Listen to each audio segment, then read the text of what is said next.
Vítajte, milí diváci. Tento panel je tvorený čiernou krabicou Z33B, ktorá je zošikmená kratšou stranou.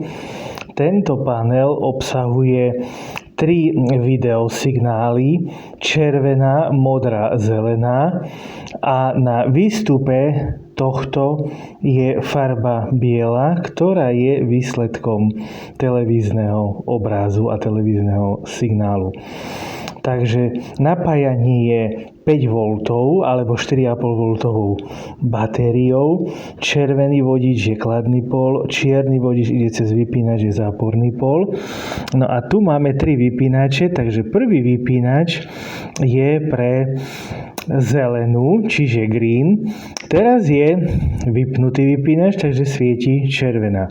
Ak teraz vypínač zapneme, takže prišla zelená zložka, zelená je aktívna.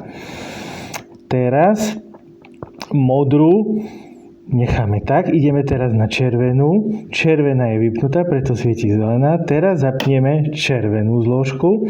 No a vidíme, že na výstupe ešte vždy je 0. Ak teraz pridáme tretiu, modrú, tak na výstupe sa rozosvieti biela. To znamená, že biele svetlo je poskladané alebo je súčtom týchto troch farieb: zelená, modrá, červená alebo RGB.